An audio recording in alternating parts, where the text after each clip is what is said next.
लाडली। अनिका अपने माता पिता की बहुत लाडली थी। वह 3 बड़े भाइयों की इकलौती बहन थी। वह जो कुछ भी मांगती तुरंत उसके सामने पेश हो जाता। पूरे घर में उसका दबदबा था। अनिका एक राजकुमारी की तरह पूरे परिवार और नौकरों पर हुक्म चलाती थी। कॉलेज में भी वह दबदबे के साथ ही रहती थी। वह एक बड़े घर की लाडली थी। कॉलेज में हर कोई उसके ग्लैमर को देखता था। बड़ी कार में आना जाना, रोज नया फैशन, उससे हर कोई दोस्ती करना चाहता था। कुछ ही दिनों में उसके कई दोस्त बन गए। पूरे कॉलेज में उसकी एक अलग पहचान थी। इन्हीं दिनों अनिका के लिए एक रिश्ता आया। लड़का एक अच्छे परिवार से था और अनिका के पिता का उनसे पुराना परिचय था।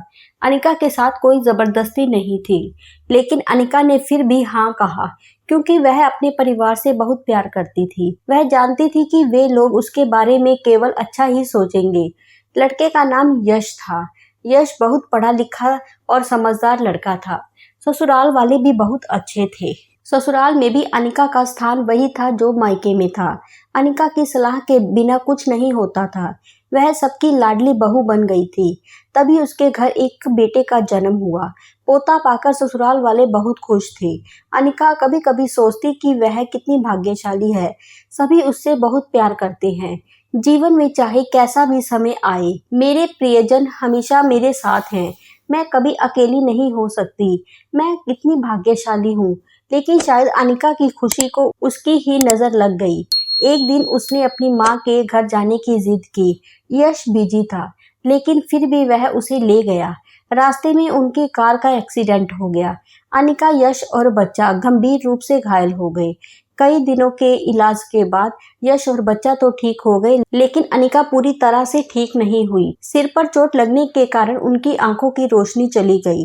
अब अनिका की किस्मत पलटने लगी। मायके वाले उससे मिलने आते रहते थे। कभी कभी फोन करके पूछते थे कि वह कैसी है। धीरे धीरे मायके वालों का फोन आना कम हो गया। ससुराल वालों की सहानुभूति भी कम होने लगी।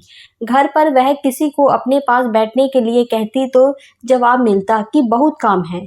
यश भी चिढ़ गया। अनिका के पास सिर्फ उसका बच्चा होता था, जिसके साथ वह हंसते खेलते समय बिताती थी। एक दिन अनिका के हाथ से कुछ गिर गया, जिससे बच्चे को हल्की चोट लग गई।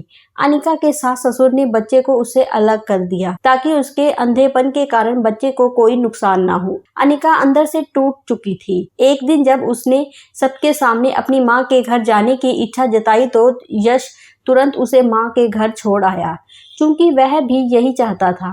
लेकिन बच्चे को उसके साथ नहीं भेजा गया। अनिका कभी भी बच्चे से दूर नहीं रही थी। उसने बच्चे को लेने के लिए ज्यादा जिद नहीं की। अनिका को लगा कि वह 3-4 दिन वहीं रुकेगी तो उसका मन थोड़ा ठीक हो जाएगा, क्योंकि वह इतने दिनों से बाहर नहीं गई थी। इतने दिनों बाद उसे देखकर परिवार वाले काफी खुश होंगे। जब अनिका घर पहुंची तो सभी बहुत खुश हुए। खाने में सब कुछ अनिका की पसंद के हिसाब से बनाया गया था। उसने अपने माता पिता और भाई भाभीियों से खुलकर बात की। छोटे छोटे बच्चे भी बुआ के साथ घुल मिल गए।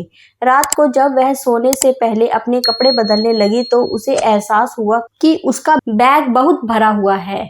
वह सब कुछ समझ गई।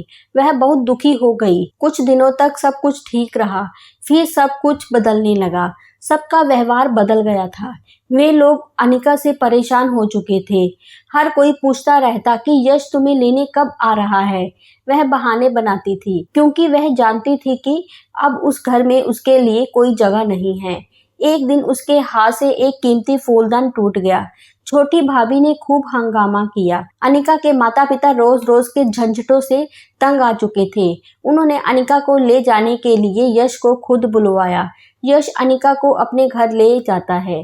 अनिका को अपने परिवार वालों से यह उम्मीद नहीं थी, जिसके बिना घर का एक पत्ता भी नहीं हिलता था। वह अब उसी घर के लिए बोझ बन गई थी। वह यश के साथ ससुराल आकर बहुत खुश थी, क्योंकि वह अपने जिगर के टुकड़े के पास जा रही थी। लेकिन ये खुशी महज कुछ पल की थी। सारी व्यवस्थाएं पहले से ही कर ली गई थी। अनिका को सीधे ऊपर वाले कमरे में ले जाया गया।